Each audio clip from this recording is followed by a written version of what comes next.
오늘 우리 같이 말씀 봅시다. 다니엘서 9장 27절 말씀 보겠습니다.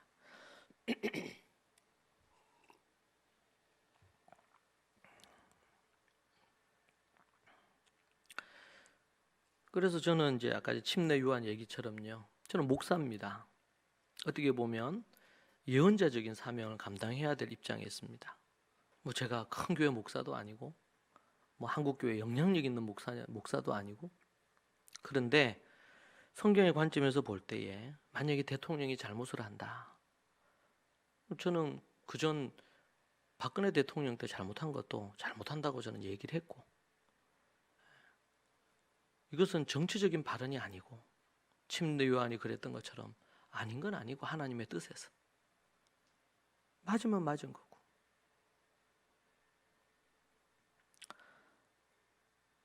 다니엘서 9장 27절 같이 보겠습니다. 그가 장차 많은 사람들과 더불어 한 이레 동안의 언약을 굳게 맺고 그가 그 이레의 절반에 제사와 예물을 금지할 것이며 또 포악하여 가증한 것이 날개를 의지하였을 것이며 또 이미 정한 종말까지 진노가 황폐하게 하는 자에게 쏟아지리라 하였느니라 하니라. 아멘. 오늘 우리가 다니엘과 요한계시록의 이 종말 예언에 대한 얘기를 여러분과 함께 나누려고 합니다. 우리가 지금 종말과 관련된 이런 메시지를 보고 있습니다. 다니엘서를 보면 이 출세한 한 귀인이 이스라엘 및 기타 열국들과 7년 조약을 맺는 내용들이 나옵니다. 특별히 9장을 보면은 9장 1절부터 19절까지죠. 9장 1절부터 19절까지는 다니엘의 기도입니다. 기도를 요약하면 우리가 하나님의 율법과 법도의 말씀을 떠났습니다. 그래서 우리가 지금 이런 하나님의 심판과 재앙을 받고 있습니다.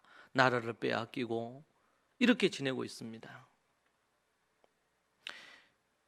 다시 회개하고 돌이키겠사오니 하나님 용서해 주십시오. 용서해 주십시오. 저는 이런 너무나 큰 전 세계적인 재앙이 있고 한국에도 이런 재앙이 있고, 앞서서도 얘기한 것처럼 전 세계에서 자살률이 가장 높고, 지금 이런 재앙으로 인해서 죽는 사람보다도 자살해서 죽는 사람들이 훨씬 더 많습니다. 특별히 청소년들의 자살은 이거는 이루 말할 수가 없어요. 이런 재앙이 있고 음란하고 타락한 나라가 되었습니다. 이 나라가. 뭐가 필요할까요? 회개해야 됩니다. 죄를 회개해야 됩니다. 이 나라가, 한국 교회가 어디서 미끄러지고 잘못됐는지 철저하게 회개하고 돌이켜야 됩니다. 그렇지 않으면 하나님께서 이 나라를 버리십니다. 여전히 이런 상황인데도 불구하고 이 나라에 대한 하나님께서 우리에게 복을 주셔서 우리가 누리고 우리가 경험하고 있는 놀라운 것이 있는 것이 사실입니다. 이것은 우리 선조들, 우리 윗세대들의 이 어른들이 하나님 앞에 정말 진실되게 믿음을 지켰습니다. 그때는 3%도 안 됐죠. 크리스찬 인구가 일제시대만 해도. 그분들의 헌신과 믿음의 순수함으로 살았기 때문에 다음 세대는 우리가 그렇게 살았습니다. 다음 세대, 그 다음 세대죠. 그런데 그게 채 100년이 어디입니까? 70년이 지나지 않아서 한국교회는 매우 큰 위기 속에 있고, 한국교회는 갖가지의 많은 문제, 물질주의와 음란함, 갖가지의 많은 부분으로 이미 무너져 내리고 있는 것을 봅니다. 이것이 다니엘의 기도예요. 19절까지. 다니엘이 그렇게 하나님 앞에 기도하고 진실되게 기도하고, 하나님 앞에서 그는 제사장도 아니고 선지자도 아니고 지금으로 얘기한다면 목사도 아니지요. 그냥 그는 정치인이에요. 그런 그가 하나님의 모세의 율법을 토대로 해서 이 시대를 본 겁니다. 우리나라가 왜 망했나? 우리도 똑같이 물어야 돼요. 왜 이 대한민국이 이 모양이 되었나? 왜 이런 상황이 되었나? 여러분, 경제적으로 10위권 가까이 있고 뭐 이렇게 한다 하지만, 여러분, 이게 무너지는 건 한순간이에요. 필리핀이 그랬고 많은 나라들이 우리나라보다 훨씬 더 잘 살았습니다. 가까이 있는 북한만 해도 70년대만 해도 대한민국보다 훨씬 더 잘 살았습니다. 근데 왜 전 세계에서 가장 가난한 나라가 되었습니까? 왜 그런 상황이 됐습니까? 하나님이 한번 치시고 하나님의 눈에 한번 나면 더 이상 하나님의 은혜 안에 머물 수가 없어요. 진정한 회개와, 그러니까 어느 때보다도 중요한 주제가 이 시대에는 회개입니다. 예수님 당시에도 회개하라, 천국이 가까이 왔다. 그분의 예수님이 이 땅에 오셔서 침례 요한과 더불어 외치신 가장 중요한 주제가 있다면 그 회개입니다. 회개. 한국 교회와 지금 한국 대한민국 사회는 무엇이 가장 중요한 화두가 되어야 될까요? 회개요, 회개. 지금 북의 핵이 문제가 아니에요. 영적으로 침체하고 영적으로 타락하고 목사들이 타락하고 성도들이 타락하고 세상에 갖가지 많은 음란한 범죄가 교회 안에 있는 성도들 관련해서 별반 다르지 않게 타락하고 있다는 사실은 매우 심각한 거죠.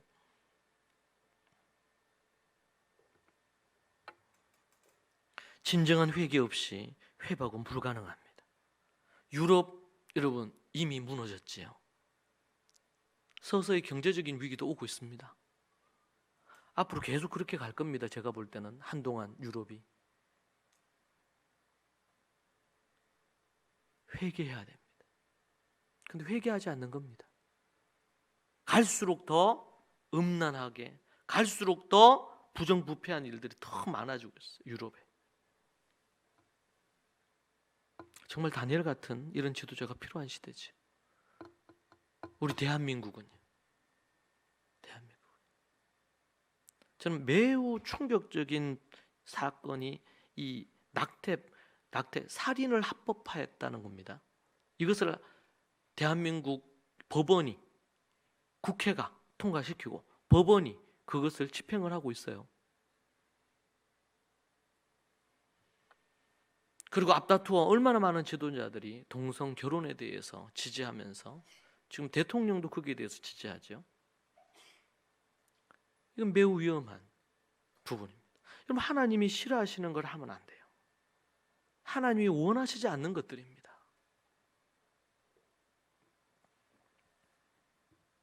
우리는 이런 소위 말해서 정치적인 이 블라인드를 다 걷어야 돼요. 무엇이 있으면 정치적인 이 부분으로 자꾸 판단하고 정죄한단 말이죠. 그게 아니고 하나님의 말씀의 부분으로 분별을 해야 돼요. 그래서 그게 잘못됐으면 잘못됐다. 그게 어떤 부분이든 간에.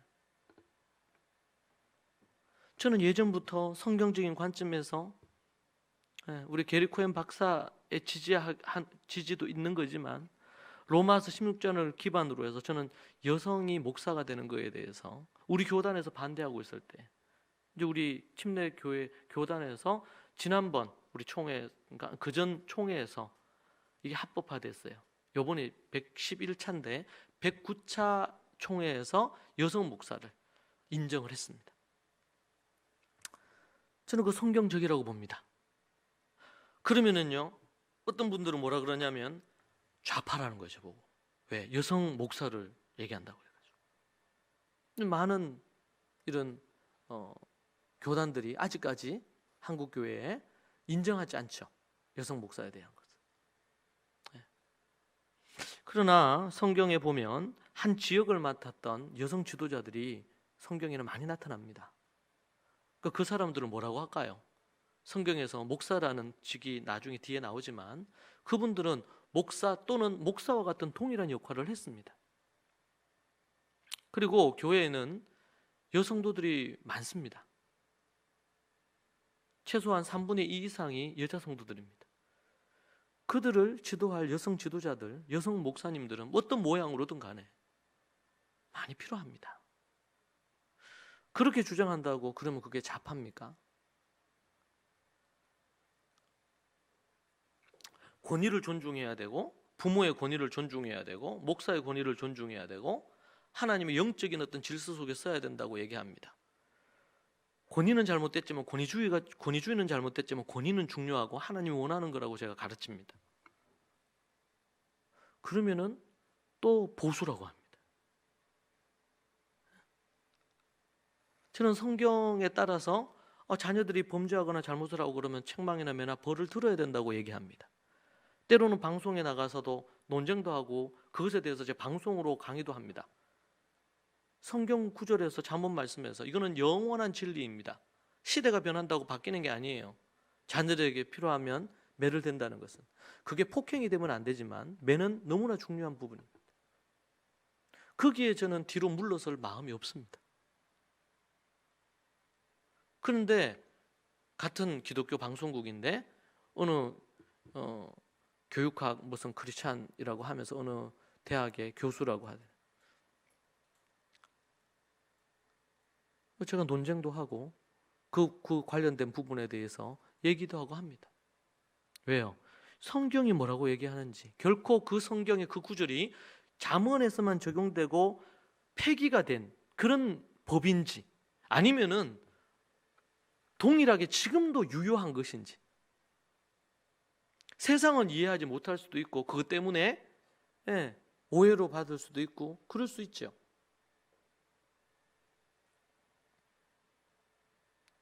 그러나 하나님의 말씀이 그거면 목사가 그거를 유지하는 게 맞지 않겠습니까?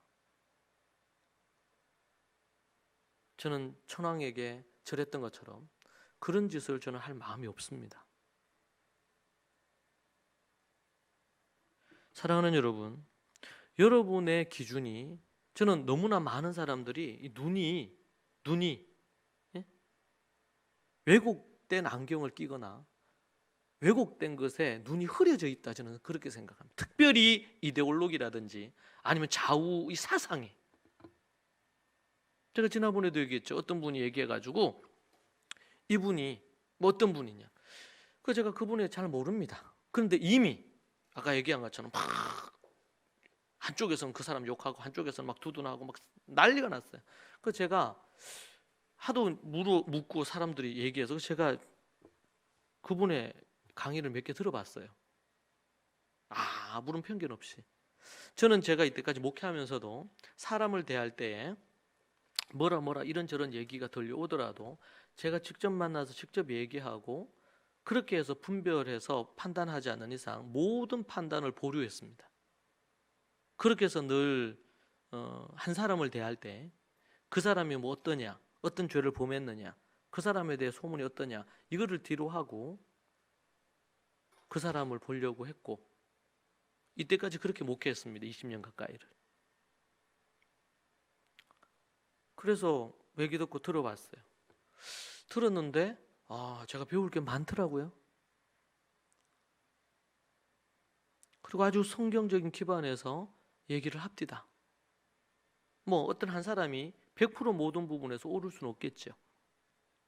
그런데 그분이 얘기하는 뭐 경제 관련된 뭐 세계관과 관련해서 얘기한다든지 정치 관련해서 얘기하는 부분들을 제가 들을 때 성경의 기반을 많이 가지고 계시구나, 이분이. 저는 그렇게 제가 5편의 강의를 들어봤어요. 제가 웬만해서 다른 분 강의를 들을 겨를이 잘 없습니다. 많은 사람들이 때로는 듣거나 생각하거나 성경에 대한 제대로 된 이해를 갖고 분별력을 갖고 이런 부분들 없이 이리저리 휘둘리는 것을 봅니다. 그러면 안 된다. 오늘 다니엘이 얘기하잖아요. 제가 그래서 주일날도 그래서 얘기한 겁니다. 여러분, 예수님이 저는 의문이 있어요.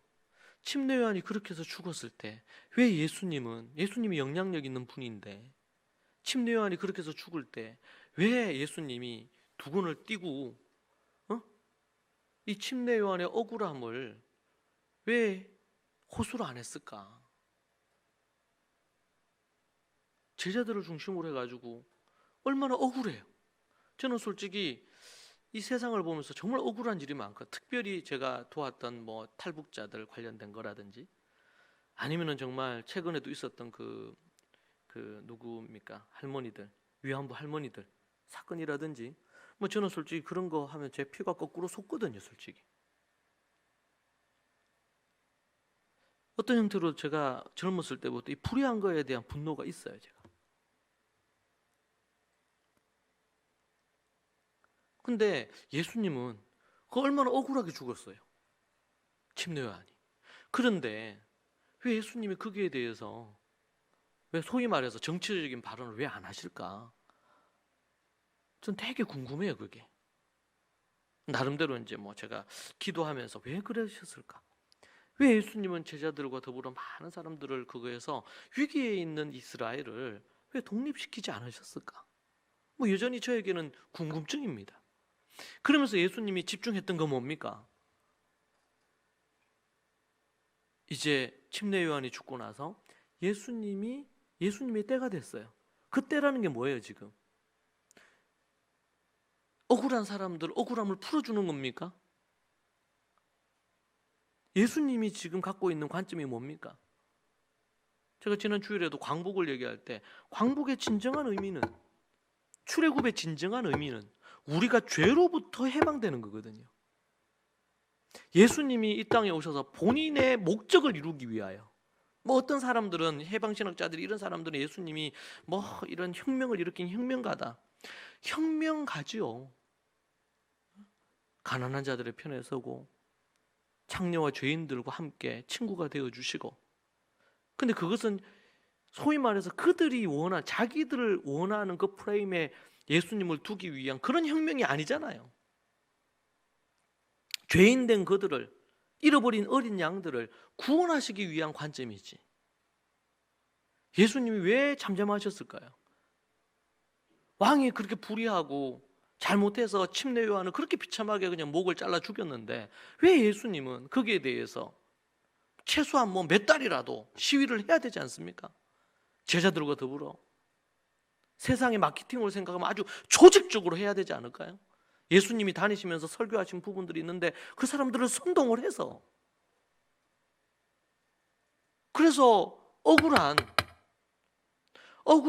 침례 요한의 억울함을 풀어야지. 이게 맞지 않아요? 근데 왜 예수님 그거 안 하셨을까요? 저는 그거 되게 의문입니다. 아직도 완벽하게 답을 얻지는 못했어요.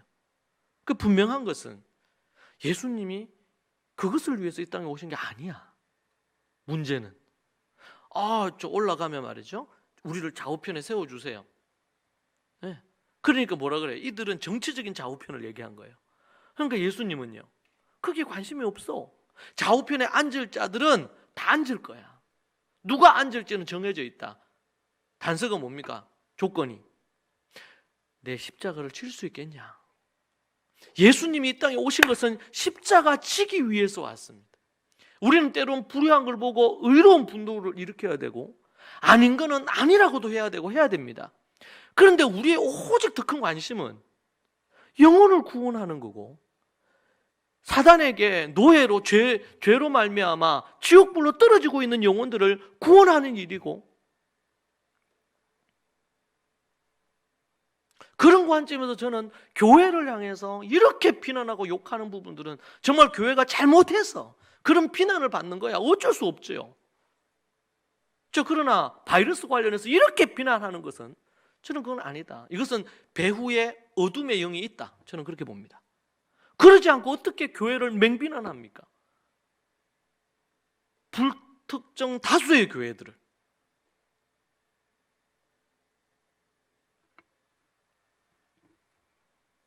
20절 이하, 우리 오늘 본문 말씀 20절 이하의 내용은 환상에 대한 얘기입니다. 내가 이같이 말하여 기도하면 내 죄와 내 백성 이스라엘 죄를 자복하고 내 하나님의 거룩한 산을 위하여 내 하나님 여호와 앞에 간구할 때에, 곧 내가 기도할 때에 이전에 환상 중에 본 그 사람 가브리엘, 그전에도 환상을 본 거예요. 이 다니엘이. 가브리엘이 빨리 날아서 저녁 제사를 드릴 때쯤에 내게 이르더니, 내게 가르침에 내게 말하여 이르되, 다니엘아, 내가 이제 네게 지혜와 총명을 주려고 왔느니라. 지혜와 총명을 주러 왔다 내가. 그러면서 23절에 곧 네가 기도를 시작할 즈음에 명령이 내렸으므로 이제 내게 알리러 왔느니라. 그러니까 다니엘이 지금 기도를 했는데, 하나님 앞에 기도를 시작할 즈음에 하나님이 명령을 내린 거예요. 이 가브리엘은 여러분 아는 것처럼 소식을 전하는 천사죠. 그 천사가 내게 알리러 왔다. 다니엘이 딱 기도하는데 하나님 그 기도를 시작하는 그때 딱 들으시고, 그러니까 한마디만 들으시고 다니엘이 어떤 기도할지를 아신 거예요. 그러니까 이 다니엘에게 뭘 얘기해 주시려고 하는 거예요? 하나님이 명령을 내리셔서 가브리엘 천사가 지금 네게 알리러 왔다. 뭘 알리러 왔을까요? 너는 크게 은총을 입은 자라.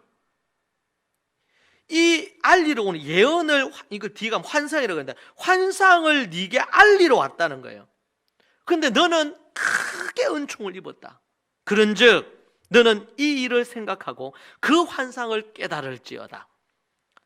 24절입니다. 내 백성과 내 거룩한 성을 위하여 이런 이래를 기한으로 정하였나니 허물이 그치며 죄가 끝나며 죄악이 용서되며 영원한 의가 드러나며 환상과 예언이 응하며 또 지극히 거룩한 이가 기름 부음을 받으리라. 그러므로 너는 깨달아 알지어다. 예루살렘을 중건하라는 영이 날 때부터 기름 부음을 받은 자 곧 왕이 일어나기까지 7이레와 62이레가 지난 것이요 그 곤란한 동안에 성이 중건되어 광장과 거리에 세워질 것이며. 자, 여러분 보세요. 지금 20절부터 19절부터 시작해서 쭉 나오는 내용이 뭐예요? 지금 네가 기도한 것 때문에 내가 너에게 뭘? 미래의 예언을 보여주겠다는 거예요. 그래서 다니엘은 구약의 계시록이야. 그래서 계시록과 관련된 부분들에 대한 얘기가 많이 나옵니다. 그 얘기를 앞에 쭉 나오고 중요한 27절이 27절.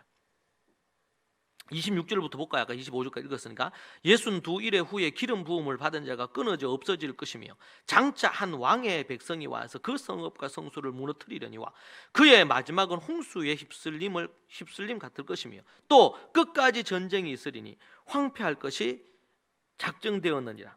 그가 장차 많은 사람들과 더불어 한 이래 동안에 언약을 굳게 맺고 그가 이 이래의 절반에서 제사와 예물을 금지할 것이며 또 포악하여 가정한 것이 날개를 의지하여 설 것이며 또 이미 정한 종말까지 진노가 황폐하게 하는 자에게 쏟아지리라 하였느니라 하니라. 자, 여기에 보면 7이레가 나옵니다. 7이레. 너무 중요한 거고 요한계시록 전체를 끌고 가는 단어예요. 7이레. 이걸 다르게 표현하면 7년입니다. 7년. 7년 하나님의 대심판에 대한 이야기입니다. 어린 양이 첫째 인을 딱 떼실 때에 7인에 대한 심판이 시작이 됩니다.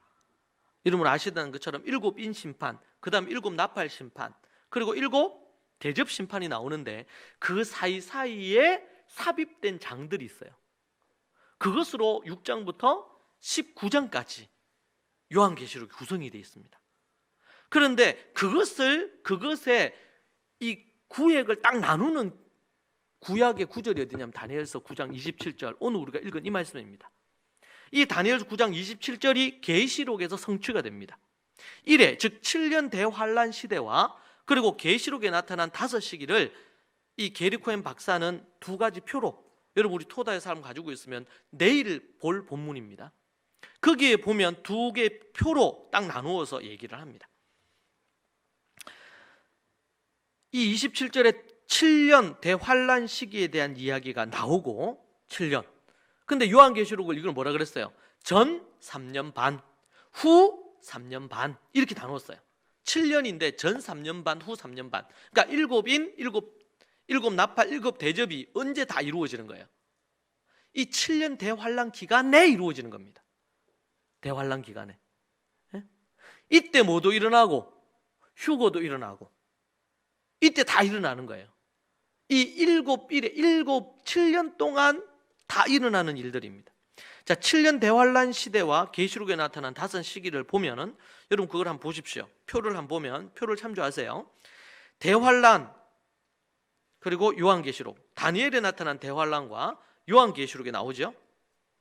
자, 거기에 보니까 오늘 읽은 우리 9장 27절 적그리스도는 이스라엘과 7년 동안의 언약을 세웁니다. 7년 동안 어떤 일이 일어날 거다 이런 얘기를 하고 있어요. 9장 27절에서.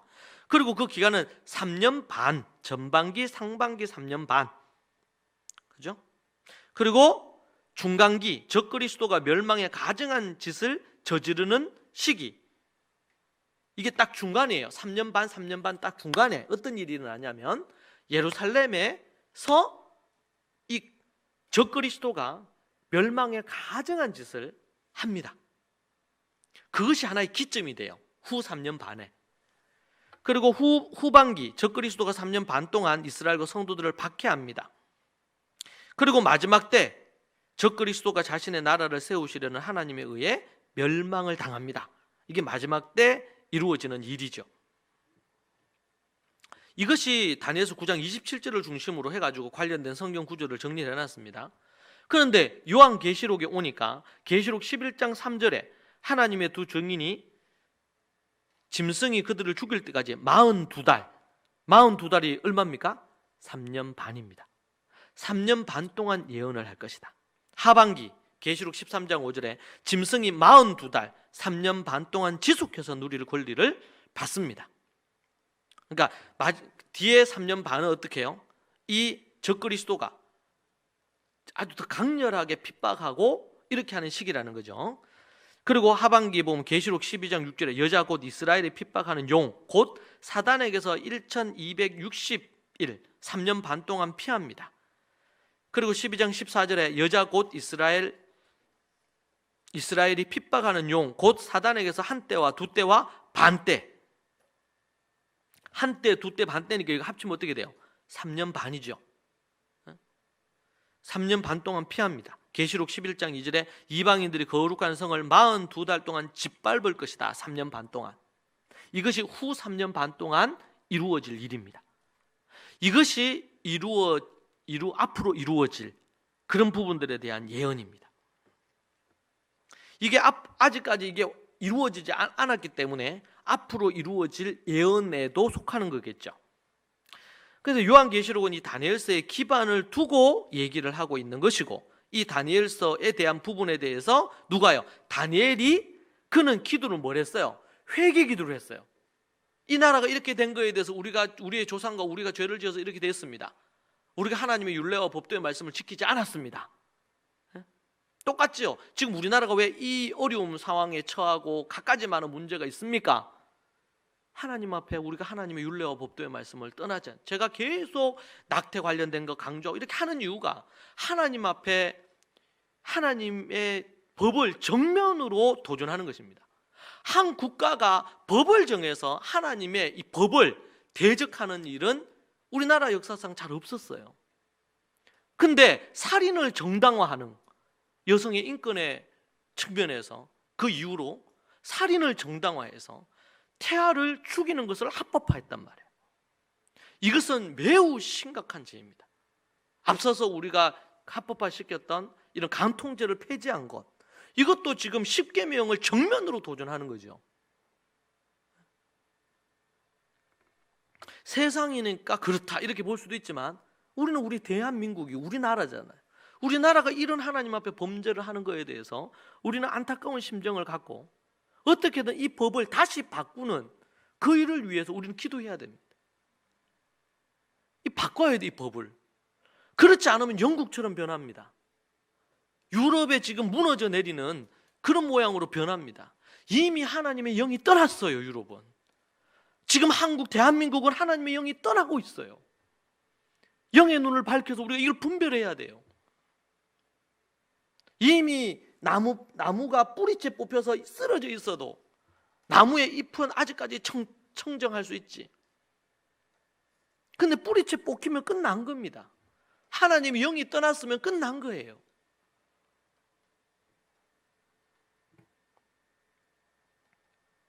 그래서 우리가 이제 3년 반 이렇게 하면서 뭐가 일어나요? 7년 대환란 기간 동안 인심판, 7인심판, 7나팔심판, 7대접심판이 이루어집니다.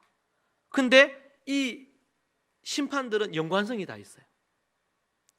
그러니까 비슷한 심판인데 확대가 될 뿐이야.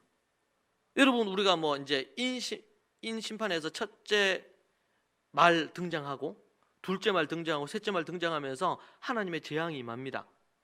그 부분에 대해서 이제 이후로 자세히 나와요. 근데 여러분, 그 부분에 대한 얘기들이 이미 다니엘서에 어느 정도 언급이 됩니다.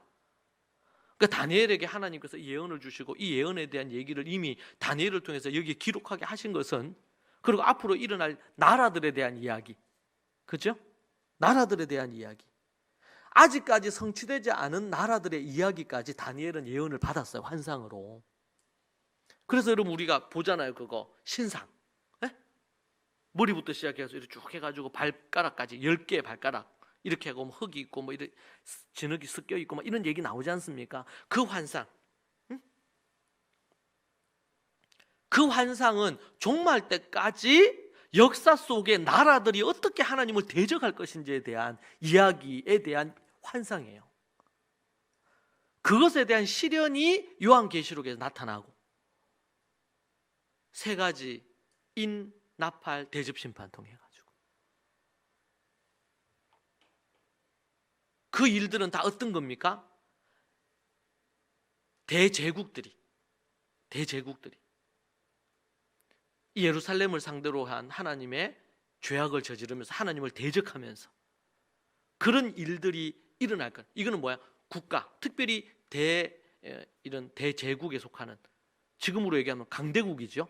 강대국. 나중에 시간이 지나면요, 나라들끼리 힘을 합쳐서 옛날에 그래서 2차 대전이 터졌을 때 모두 다 이 요한계시록을 바탕으로 하고 다니엘서를 바탕으로 해서 많은 신학자들과 목회자들이 이때가 종말인가 이렇게 생각을 했어요. 왜요? 너무나 흡사했어요. 비슷했어요. 네. 그리고 그때 공산주의나 이런 부분을 통해 가지고 전 세계가 피바다가 됐잖아요. 전쟁이 터지고. 그럴 때에 너무 많이 비슷했거든요. 여러분, 그러한 것과 더 유사한 일이 앞으로 일어난다는 것이 요한계시록의 예언이. 왜? 그때 성취가 안 됐거든요. 성취가. 그래서 제가 자료를 찾아보니까 이 로마가 이스라엘을 점령했잖아요. 그래서 보면은 마태복음에 보면 너희들이 이 예루살렘 성전에 이방인들에 의해서 그 성전이 짓밟히고 더럽혀지면 너희들이 산으로 도망가라 뭐 이런 얘기가 있는데, 근데 로마의 티도 장군이 쳐들어와 가지고 이 예루살렘을 함락시키고 이렇게 할 때요, 이게 티도 장군이 적그리스도나 마지막이 아닐까 추정을 했어요. 그런데 예수님이 예언했던 그 예언대로 이루어지지 않았습니다. 왜냐하면 이 티도 장군이 로마가 이 점령을 할 때 조심했어요. 그 예언이 자신이 안 되려고 이 티투스라 그러죠. 이 로마 장군이 아주 조심합니다. 그리고 성전에 관련된 부분에 대한 것을 더럽히지 않으려고 본인이 애를 써요. 왜? 오늘 말씀에처럼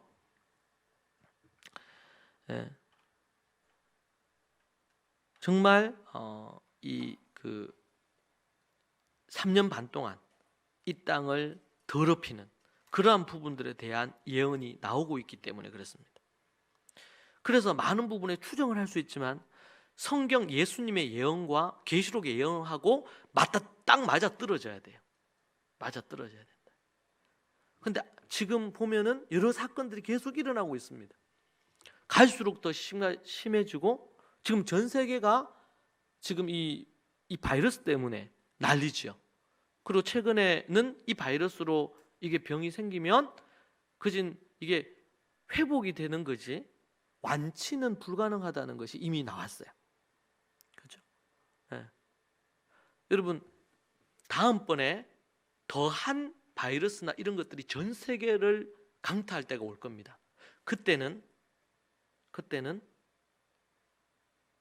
많은 사람들이 오늘 성경의 계시록의 말씀처럼 3분의 2 가까이가 다 죽음에 이르게 될 겁니다.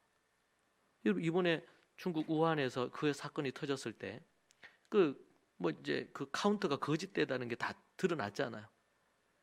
계속 소위 말해서 이제 장례식장에 그곳을 계속 돌렸어요. 왜?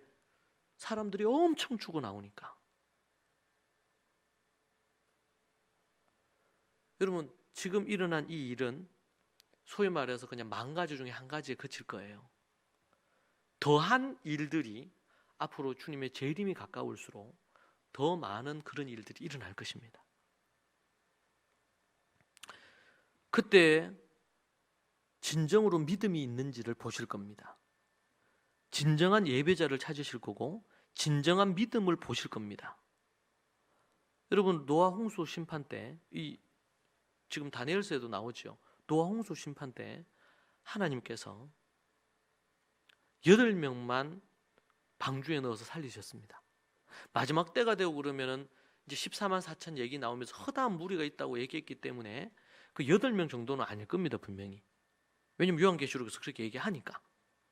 그런데 그 부분이 얼마가 될지는 우리가 알 수가 없어요. 허다하다는 것이, 허다하다는 부분이 우리가 지금 생각할 때 허다하다는 것과 예수님의 당시에, 요한 당시에 허다하다는 부분의 이 개념은 다르단 말이에요. 그 부분이 정말 많을 수도 있지만 생각보다 적을 수도 있어요. 중요한 것은 진정한 믿음을 갖고 진정으로 거듭났느냐.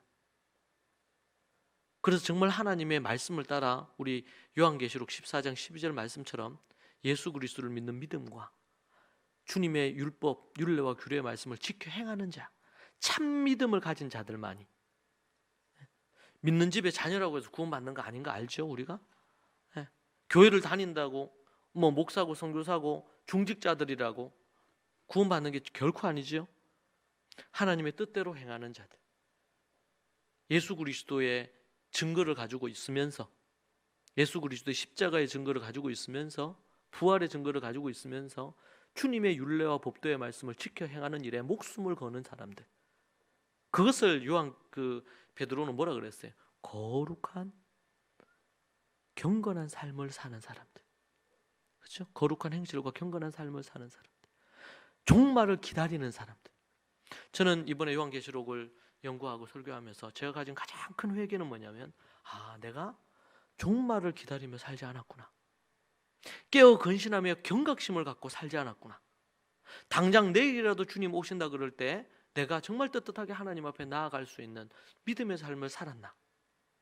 저는 엄청 회개하고 있습니다. 요한계시록을 주신 이유가 바로 그런 목적이고, 신약의 성경을 주신 이유가 깨어 근신하면서 이 땅의 것을 추구하지 아니하고 하늘의 소망을 추구하면서 나아가는 그런 삶을 사는 것이리라 저는 생각합니다. 우리는 종말을 기다리면서 주님이 언제 오실지, 우리 주기철 목사님인가요? 손양호 목사님입니까? 그분이 불렀다는 고대가 오늘 오실지 내일 오실지, 우리 주님 언제 오실지. 근데 요한계시록을 보면 그분이 오실 때가 언제쯤인지 우리는 알 수 있습니다. 아직은 아니에요. 가까웠긴 가까웠어요. 로마서의 예언들이 성취되고 있으니까 유대인들이 회개하고 돌아오고 있고, 그리고 지금 요한계시록의 부분들에 대한 것들이 이미, 근데 이게 삽시간에 이루어질 수 있잖아요. 이게 왜? 지금 이미 2000년의 세월이 지났으니까. 사랑하는 여러분, 정말 이 종말의 때에 하나님께서 원하시는 것이 무엇인지 우리가 정말 깊이 생각하고 깨달아야 될 줄로 믿습니다. 이제 여러분, 이제 다음 주부터 이 토다 하는 그 본문들에 있어서는 좀 어려울 수 있어요. 본문의 내용들이. 근데 이제 한 가지 여러분 기억하셔야 되는 것은, 이 짐승이 나오고 이 여자가 나옵니다. 음녀가 나오거든요.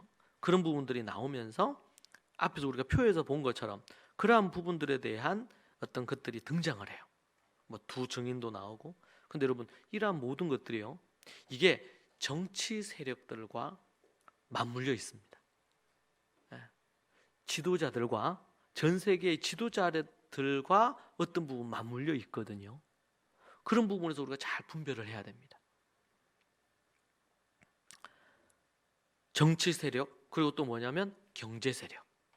이 두 그룹들이 마지막 종말 때에 이 땅을 타락하고 더럽게 만드는 주도적인 세력들입니다.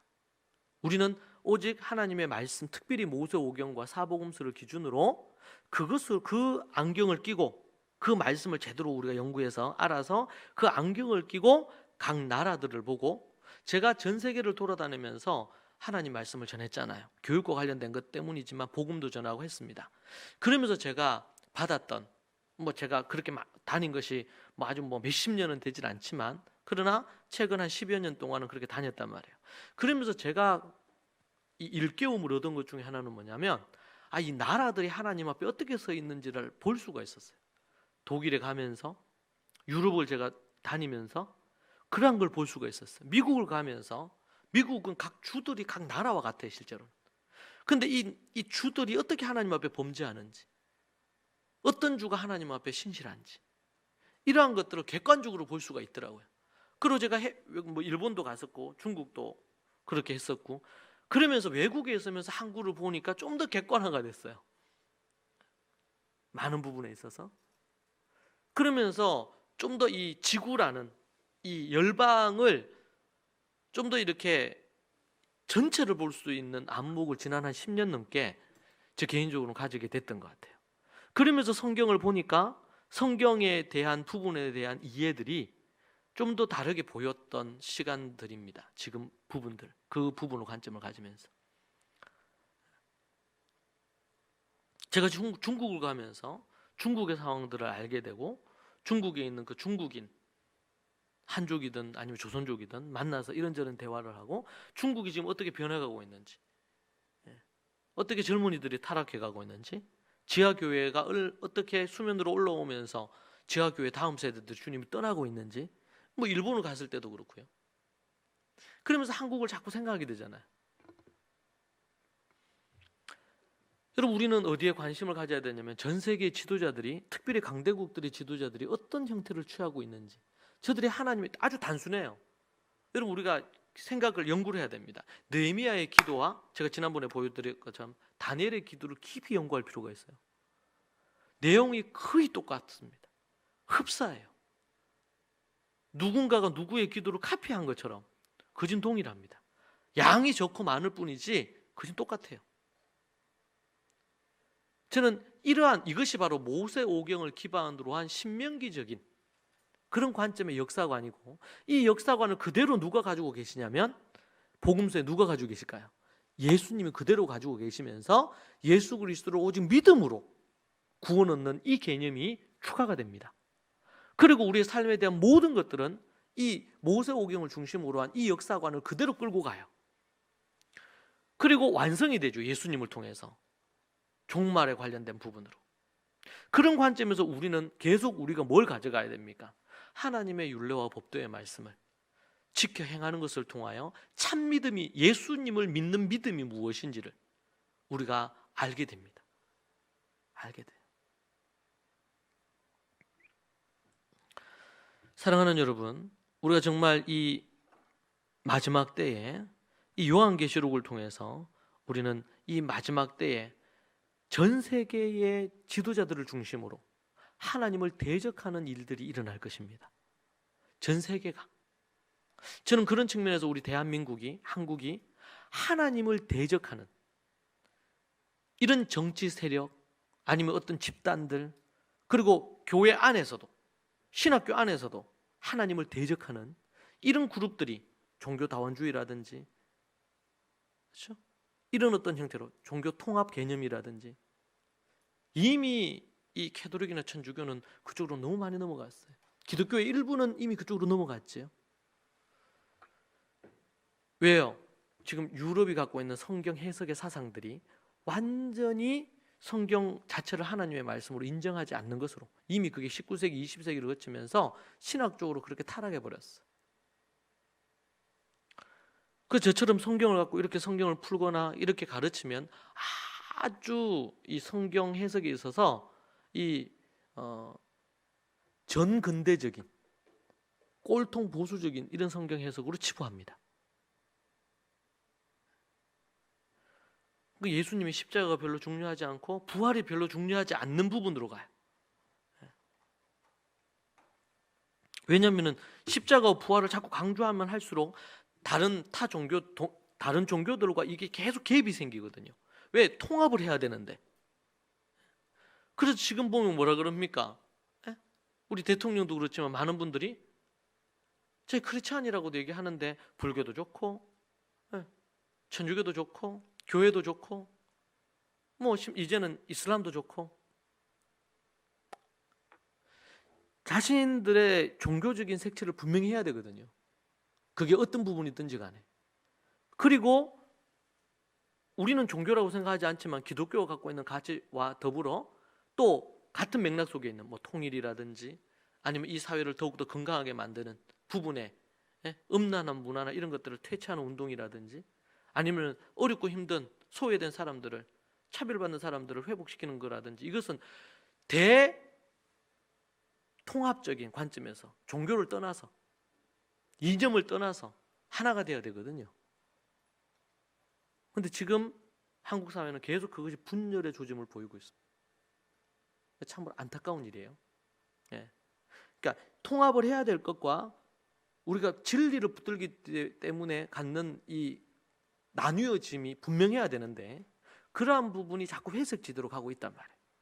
이것의 대표적인 부분이 이 캐톨릭이 그 부분들을 선도하죠. 그런 경우에는 이제 적그리스도에 속해요. 예수님의 십자가나 부활이 아니고도 구원이 있다는 부분으로 계속 가면 이것은 매우 위험한 쪽으로 갑니다. 그리고 예수 그리스도, 이게 구약으로부터 내려오는 하나님의 율법, 십계명과 산상수훈에 대한 부분들을 정면으로 부정하는 부분들이 나올 때 여러분 그것은 적그리스도라고 생각을 해야 됩니다. 나중에 적그리스도에 대한 얘기를 요한계시록을 중심으로 하게 될 것인데요, 적그리스도에 대한 개념들이 요한서신에 많이 등장합니다. 적그리스도는 뭐 이게 뭐 뿔을 달고 뭐 나타나서 막 이상한 이런 사람들이나 단체가 아니고 하나님의 복음과 십자가와 부활의 복음을 거부하는 집단들, 기독교라는 이름으로 타락한 집단들을 적그리스도들입니다. 그게 이제 요한 1, 2, 3서에도 등장하고 나타나요. 나중에 우리가 그것도 한번 같이 우리가 공부해야 될 부분의 영역입니다. 사랑하는 여러분, 지금 7교회 편지를 쓰고 나서 지금 이후에 7교회를 향해, 그리고 7교회뿐만 아니라 전 인류 계속 이어질 전 세계, 전 세대의 교회를 향해서 지금 우리에게 예언해주고 편지 쓰고 있는 부분들이 우리가 지금 보고 있는 말씀들입니다. 4장, 5장, 그로부터 출발해가지고 22장까지. 왜 7교회를 앞에 언급을 했을까요? 앞으로 7교회에 닥칠 위기를 우리에게 먼저 보여주는 것입니다. 그리고 조심하라는 것이죠. 악한 마귀 사단의 괴계를 조심하라고 그렇게 우리에게 말씀해 주고 있습니다. 사랑하는 여러분, 우리가 정말 하나님의 말씀을 붙잡고 진리 가운데 우리가 서 있지 않으면 우리는 왜곡된 안경과 그리고 흐릿한 이런 구름 사이를, 안개 사이를 헤매면서 진정한 복음과 구원의 삶을 살지 못할 수 있다는 사실을 기억하십시오. 이 한국 사회의 가장 큰 적 중에 하나가, 뭐 종교 중에 하나가 대학교라 그러잖아요. 대학에 목숨 거는 부분이 있는가 하면 또 하나는 종교가 아닌 것처럼 보이는 이런 이데올로기적인 것들입니다. 이것을 우리가 분별하지 못하면 많은 이들이 그것이 우상이 되어 흘러가게 될 것입니다. 이럴 때일수록 뭘 봐야 될까요? 하나님의 말씀을 보고 성경을 정말 깊이 연구해야 됩니다. 그리고 그것으로 분별해야 됩니다. 필요하다면 토론해야 됩니다. 무엇이 잘못됐는지, 무엇이 맞는 길인지. 이 시간에 우리 함께 같이 기도하시겠습니다.